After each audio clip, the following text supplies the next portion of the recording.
घमासान, मैं हूं आपके साथ दीक्षा और आज हमारे साथ मौजूद हैं डॉक्टर अनिल अग्रवाल जो कि फ्रैक्चर और हड्डी रोग विशेषज्ञ हैं। सर के बारे में मैं बता दूं कि सर 25 सालों से प्रैक्टिस में हैं और कई सारे मरीजों का इलाज कर चुके हैं और सर के बहुत सारे अवार्ड्स एंड अचीवमेंट भी हैं जिन्हें गिना पाना शायद मुश्किल होगा। तो आइए सर से बात करते हैं और जानते हैं हड्डियों में होने वाली तकलीफों के बारे में और किस तरह से इनसे बचा जा सकता है उसके बारे में भी।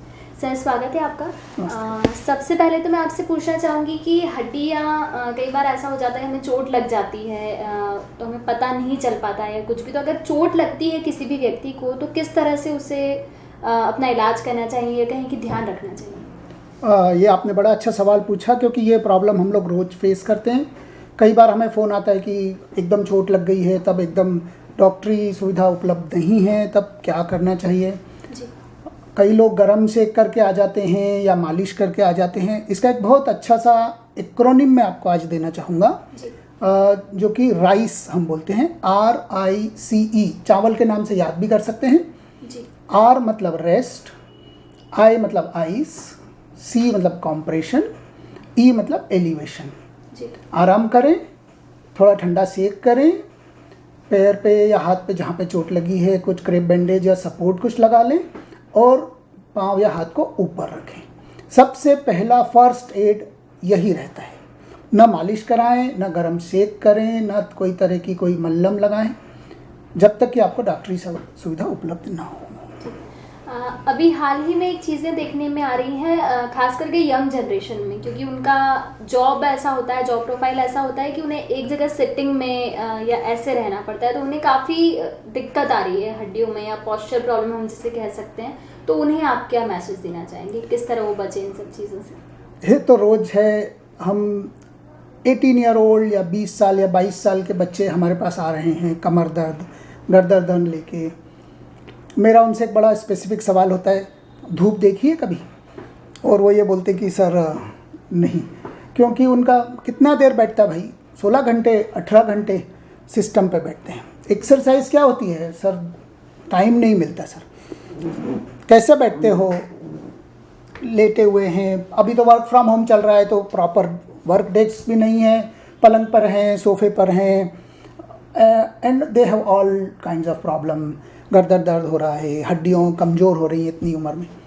मेरा उन सबको यही सलाह है कि कम से कम, और शायद सभी को यही सलाह है हड्डियों के लिए, कम से कम 20 मिनट से 25 मिनट धूप का सेवन करें, जो कि विटामिन डी का सबसे नेचुरल और फ्री सोर्स है। कम से कम एक 20-25 मिनट एक्सरसाइज के लिए दें। और जो कंप्यूटर मेरे साथी हैं, जो नए बच्चे अभी जो इस फील्ड में आए हैं, उनको मैं मेरा बड़ा शौकिया वर्ड है, वाटर कूलर ब्रेक। हर 1 घंटे में 5 मिनट के लिए अपनी डेस्क पे से उठ जाइए, वॉकिंग करके आइए, थोड़ा स्ट्रेचिंग करिए, पानी पीजिए। जो मेरे कॉर्पोरेट साथी हैं जो शायद अपने हायर पोजीशन पे चले गए हैं, उनको मैं सलाह देता हूँ कि हम हिंदुस्तान में तो हमारे पास पियोन और वो सब उपलब्ध होते हैं, तो किसी को अगर कोई फोटोकॉपी देनी है या आपको पानी पीना है तो पियोन को मत बुलाइए, खुद चले जाइए, ऑफिस का चक्कर भी लग जाएगा और आपकी स्ट्रेचिंग भी हो जाएगी। ये छोटी सी बात करेंगे, काफ़ी समस्याओं से हम बच सकते हैं। बढ़ती उम्र के साथ भी हड्डियों की परेशानियां देखी जाती हैं, तो अगर कुछ प्रिकॉशंस हैं जो हम अपना सकते हैं जिनसे इन हड्डियों की परेशानी से एक एज के बाद जाकर बचा जा सके, तो वो क्या होंगी?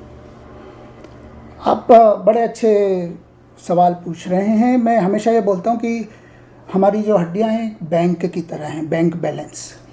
जैसे हम लोग कमाते हैं 60 साल तक या 50 साल तक हमारी कमाने की उम्र होती है और उसके बाद फिर हमारा खर्चा होता है या पेंशन चालू होती है।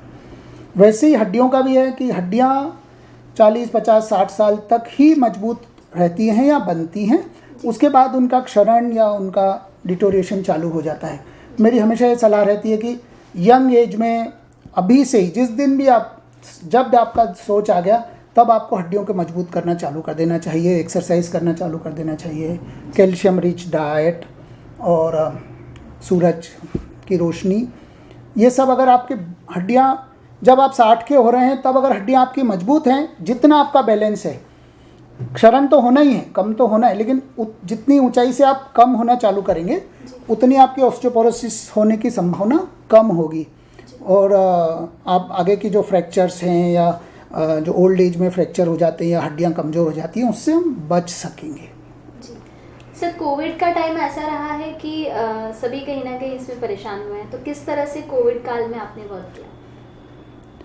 कोविड काल तो जैसा सबके साथ हुआ, एकदम नई चीज़ थी, किसी को कुछ मालूम नहीं था, हमें भी नहीं मालूम था। ऐसा तो कभी लगा नहीं कि कुछ हमने कभी काम बंद नहीं हो पाया।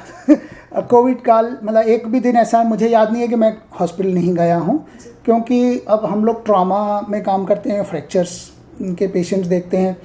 जिस दिन लॉकडाउन हुआ उस दिन भी और उसके अगले दिन भी अगर कोई फ्रैक्चर का पेशेंट है तो हमें जाना ही पड़ा। सामान्य मरीज नहीं थे, जो कमर दर्द और बहुत मरीज थे वो तो नहीं थे, लेकिन जो फ्रैक्चर के पेशेंट्स थे उनको तो देखना ही था। सारी जो प्रिकॉशंस थी वो लेके और हम लोग जाते थे। जी। डर तो था, लेकिन जब हम सावधानी लेके जाते थे, एक चीज़ ऐसे लगता था कि जैसे इंदौर में रिंग रोड है या AB रोड है, वहाँ सिर्फ हमारी गाड़ी, सिंगल कार। आज हम सोच भी नहीं सकते कि सुबह 11 बजे हम एक सिंगल कार लेके हम जा रहे हैं पेशेंट को देखने, लेकिन निकल गया वो समय भी। जी हाँ, आपने अभी डर की बात कही, तो इसी से मैं जोड़ना चाहूँगी कि वैक्सीनेशन स्टार्ट हो गया है, लेकिन फिर भी लोगों में कहीं ना कहीं वैक्सीन को लेकर डर है कि हम लगवा लेंगे तो शायद हमें ये हो जाएगा, वो हो जाएगा। कई तरह की भ्रांतियाँ लोगों के दिमाग में अभी भी बैठी हुई हैं, तो उन्हें आप वैक्सीनेशन के प्रति कैसे जागरूक करेंगे? उन सबसे एक ही सवाल पूछना, आप कभी मिलें तो, कि पानी पताशे जब पीते हैं तो जो सड़क पे, तो उस पताशे वाले से पूछते हैं क्या कि पानी कैसा बना? वो तो नहीं पूछेंगे, वो ज़रूर खा लेंगे। हम लोग सब वैक्सीन लगा रहे हैं, पूरा हिंदुस्तान, मैंने भी वैक्सीन लगा चुका हूँ। पूरे हिंदुस्तान में, पूरी दुनिया में वैक्सीन लग रही है। छोटा मोटा साइड इफ़ेक्ट, कुछ थोड़ा सा बुखार आ गया, थोड़ा कुछ सिर दर्द हो गया, वो तो हम बच्चों को भी जब हम टीके लगवाते हैं तब होते हैं। क्रोसिन ले लेते हैं, पैरासिटामोल ले लेते हैं, ठीक हो जाते हैं। इससे ज़्यादा कुछ भी नहीं हो रहा है, ये सिर्फ प्रोपेगेंडा है। मुझे लगता है जब भी जिसको भी उपलब्ध हो, जब भी मौका लगे, मेरा संदेश है या हम सभी का संदेश है कि वैक्सीन लगवाएं, वही हमारे लिए बचाव है। और जब तक वैक्सीन न लगवाएं तब तक अपना बचाव करके रखें। जी, वैक्सीनेशन स्टार्ट हो गया है, तो उसके बाद ये देखने में आ रहा है कि लोग कहीं ना कहीं जो कोरोना प्रिकॉशंस हैं उनको लेकर लापरवाह हो गए हैं। मास्क नहीं लगा रहे हैं, हम सड़क पर निकलते कई लोग दिखते हैं जिन्होंने मास्क नहीं लगाया होता है, सैनिटाइजर तो फिर दूर की बात हो जाती है। तो उन्हें आप कुछ कहना चाहेंगे कि वो ये सब ना करें, क्योंकि ये शायद नुकसानदायक हो सकता है हम सब के लिए? हम आज सुबह ही, हम डॉक्टर्स लोग थे, यही बात कर रहे थे कि लोगों को ऐसा लग रहा है कि वैक्सीन आ गया तो हवा में वैक्सीन है एंड एवरीबडी इज़ वैक्सीनेटेड। ऐसा नहीं है, वैक्सीन तो आपको खुद को लगवाना होगा। हम रोज़ यहाँ देखते हैं क्लिनिक्स पर, हॉस्पिटल में, रोज़ हम पेशेंट्स को, भैया मास्क लगा लो, भैया ऊपर कर लो मास्क। जब वो बात करते हैं तो फिर नीचे करते हैं, भैया मास्क लगा के बैठो। अभी भी निकला नहीं है वे कोरोना, अभी वापस आ सकता है। डरने की बात नहीं है, लेकिन हमको बचाव तो करना ही है। और जिसको कि शायद थक गए हैं लोग, या मैं बता नहीं सकता कि क्यों ऐसा करें, जिसके घर में कोरोना के कारण कुछ दुर्घटना हो गई है, उनसे आप पूछिए कि कोरोना से कितना डर है और क्यों डरना चाहिए। तो सावधानी रखिए, ये मेरा संदेश है। मास्क लगाइए, दूरी रखिए, सैनिटाइजेशन वापरिए, और जब भी मौका लगे तब वैक्सीनेशन करवा लीजिए। जी सर, थोड़ी सी अगर आपकी क्लिनिक की बात की जाए तो क्या क्या फैसिलिटीज़ हैं जिनका इलाज मरीजों को यहाँ पर मिल सकता है? देखिए, ऑर्थोपेडिक्स जो है वो 2 हिस्सों में हम डिवाइड कर सकते हैं। एक जिसको ऑर्थोपेडिक्स एंड ट्रॉमेटोलॉजी। ऑर्थोपेडिक्स जो होती है, जिसको हम बोलते हैं कि कमर दर्द, घुटने के दर्द, गर्दन दर्द, हड्डियों में कमजोरी, ऑस्टियोपोरोसिस, आर्थराइटिस, ये एक ऑर्थोपेडिक्स पार्ट होता है। दूसरा पार्ट होता है एक ट्रॉमा, जिसको एक्सीडेंट्स, फ्रैक्चर, जो एक घरों में गिरने से, ओल्ड एज में जो फ्रैक्चर होते हैं, वो हम लोग जिस हिसाब से काम करते हैं वो दोनों ही सिरों में काम करते हैं।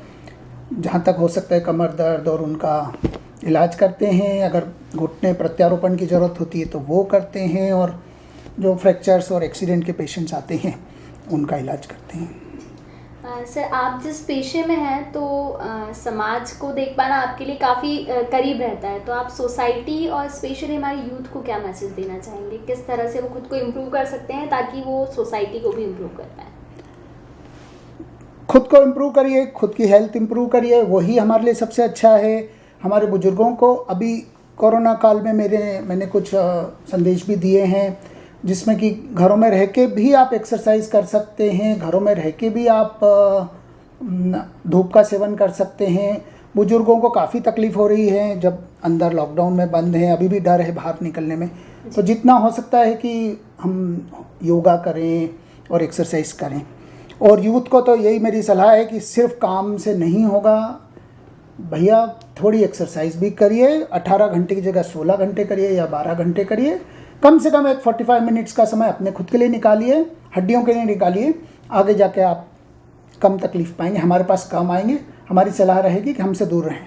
जी, अगर कुछ पेशेंट्स हैं जो इस समस्या से गुजर रहे हैं, जिन्हें हड्डी को लेकर कुछ प्रॉब्लम है या फ्रैक्चर है, तो वो अगर आपसे कंसल्ट करना चाहें तो वो कहाँ आपसे कंसल्ट कर सकते हैं? हम लोग मैं अभी एक सेंटर हमने चालू किया, DNS हॉस्पिटल, जो इलायची चौराहा पर है, AB रोड पर इंदौर में।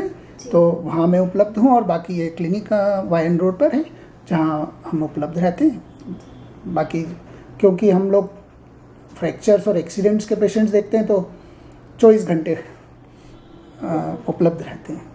सर, एक चीज़ और देखने में आती है कि किसी भी पर्सन को कुछ पेन हो रहा है, पैर में दुख रहा है, हाथ में दुख रहा है, या सर दर्द, नॉर्मल कुछ कहीं का भी अगर उसे दर्द हो रहा है तो लोग पेन किलर लेने लगते हैं, और फिर पेन किलर की उनको इतनी आदत हो जाती है कि वो छोटे छोटे से दर्द में भी उसका यूज़ करने लगते हैं। तो आप उन्हें क्या सलाह देना चाहेंगे कि वो पेन किलर उनके लिए कितनी हार्मफुल हो सकती है?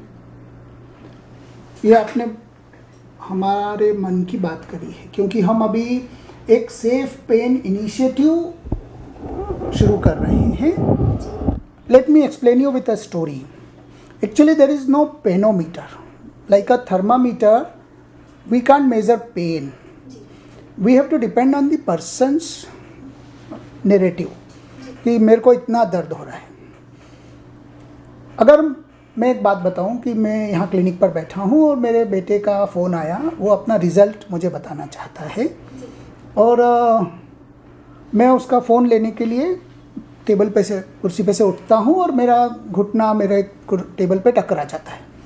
अब 2 सिनेरियो हैं, या तो मेरे बेटे का रिज़ल्ट बहुत अच्छा आया तो मुझे कुछ दर्द नहीं होने वाला है, और अगर मेरे बेटे का रिज़ल्ट आया कि फेल है तो मेरे को बहुत दर्द होने वाला है। I will feel terrible. So it is all in the psyche. ऐसा नहीं है कि पेन नहीं हो रहा है, पेन हो रहा है, लेकिन उसकी कितनी मात्रा हम माइंड में ले रहे हैं, वो सब डिपेंड करता है हमारी सोच पे। मेरा हमेशा ये कहना है, be positive, be pain free. अपने मन से दर्द की दवाइयाँ न लें, डॉक्टरी सलाह से लें, जितनी आवश्यक हो उतनी ही लें, क्योंकि दर्द की दवाइयाँ कोई बहुत फ़ायदेमंद नहीं होती। लॉन्ग टर्म में आदत पड़ जाती है, किडनी पे असर करती हैं, हमारे एसिडिटी होती है, अल्सर्स हो सकते हैं। हाँ, ज़रूरी है, ज़रूर लीजिए, लेकिन अगर हम पूरी लाइफ के लिए एक आपको बात बताऊं, जो कि आप पॉस्चर और उसके लिए भी बता रहे हैं, कि if we are positive, if we are doing exercises, if we feel good about us, हमें दर्द की दवाइयों की ज़रूरत कम पड़ेगी। तो मेरा हमेशा से ये स्लोगन है कि be positive, be pain free. तो आज डॉक्टर अग्रवाल जी से हमने मुलाकात की।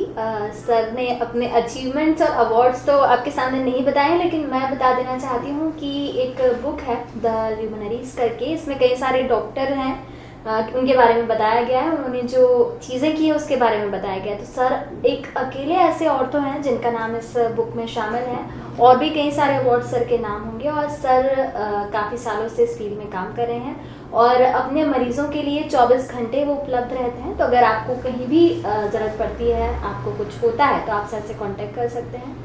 सर हमेशा आपके लिए अवेलेबल है। Thank you. Subscribe our channel and press the bell icon for more updates.